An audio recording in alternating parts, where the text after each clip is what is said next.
Dalton Hopkins with Frontstretch.com here with Sebastian Arias, rising ARCA star and Colombian-born NASCAR, or excuse me, Colombian-born ARCA driver, the first one since Juan Pablo Montoya. Sebastian, thanks for joining me today.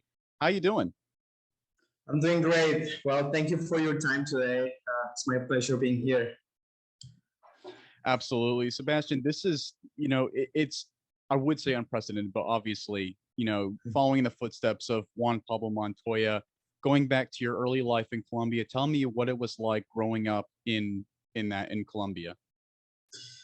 Well, yeah, it was pretty fun.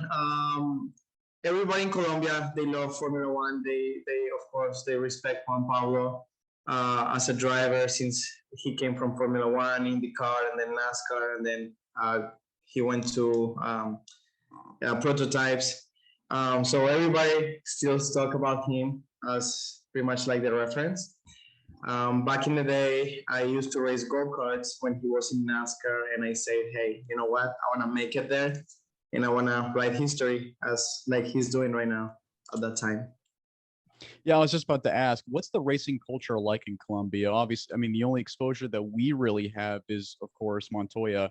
And for the record, we all kind of have Montoya as the standard too. So it's not just the folks in South America. So tell me what that racing culture is like and growing up in it. Yeah, so everybody pretty much focuses. They focus on road courses and going to Europe to pursue the Formula One dream.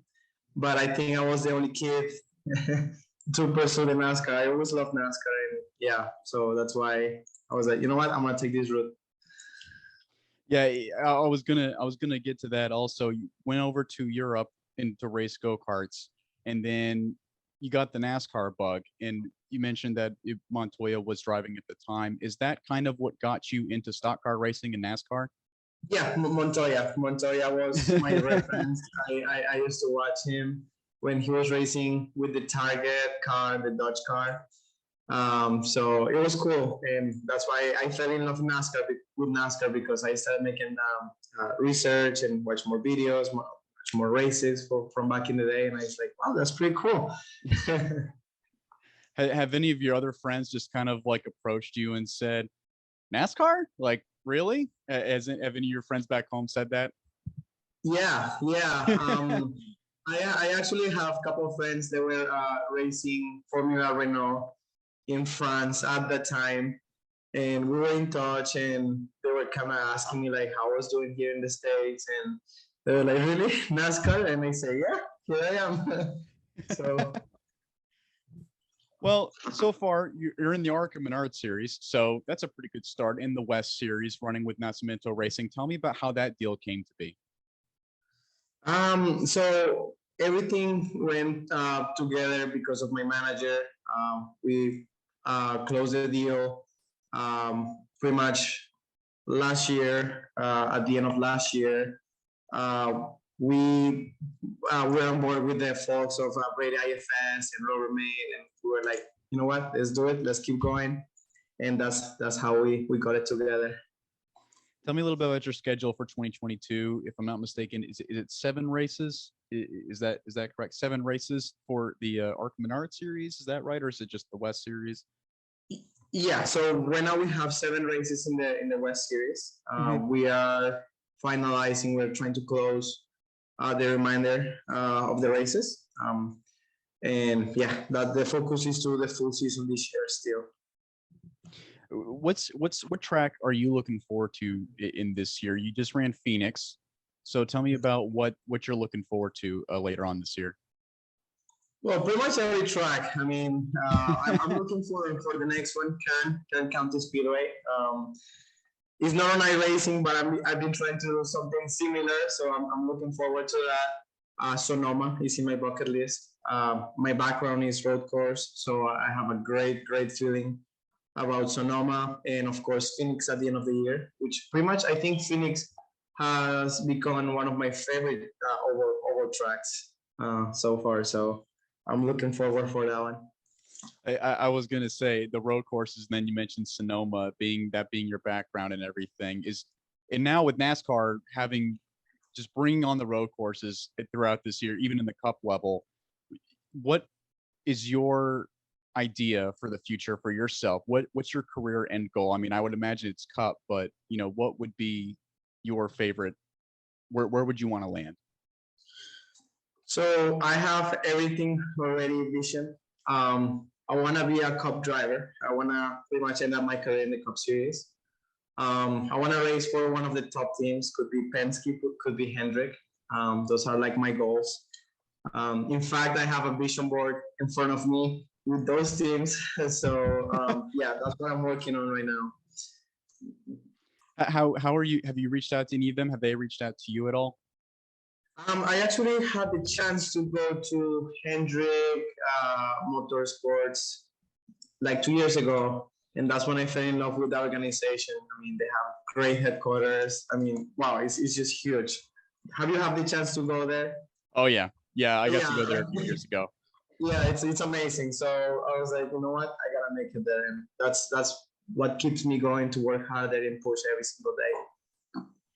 How are you studying for, again, the road courses are great. Have you been following any of the other drivers in the top level? Have you been kind of like, I don't want to say use them as like a mentor, but maybe are you like, I guess, a fan of anybody on the top level right now? I really like Kurt Busch, and I kind of been following his career for a couple of years. I had the chance to talk to him. I actually had the chance to talk to him in Phoenix last year. Great guy. So yeah, this is one of the guys that I look forward, hopefully, to race with, in the future. So again, and now we are going back to you do have the road course background, but now you're racing on these ovals. Again, you raced on Phoenix. How have you been kind of like getting used to that? Have you been using iRacing at all? Have you been just kind of doing any simulator stuff? How have you been studying for these oval races? Oh, absolutely. Every day, thanks to Thrustmaster and the Next Level Racing, I have a simulator at home. Pretty much every day, I've been working on ovals, different type of ovals, different cars, ARCA cars, Xfinity cars, to get used to that. Of course, it's similar, but it's a little bit different than real life. So that's what has helped a lot. And tell me a little bit how, again, your sponsors have come to be, how your team has come together. You came from McAnally Racing, and now you're with Nascimento. And tell me about how you kind of did they reach out to you? Did you reach out to them? How did that whole group come together? With the sponsors? I'm sorry? With the sponsors, right? Yes. Yeah. So I actually the story behind Brady IFS and Rubbermaid. It was 3 years ago. I had the chance to coach the CEO of Brady in Daytona. Yeah. So that's how I met him, and since then we built a huge relationship. These guys were with me when I was racing late models. So yeah, that's how we pretty much built the relationship with them, with the CEO especially.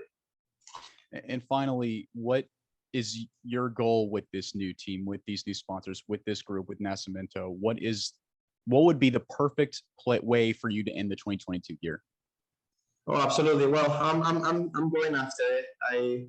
My goal is to have at least one win this year, and of course finishing the top five, pretty much as I can. But I'm going for that win and learn as much as I can for next year, because next year we're going times 100.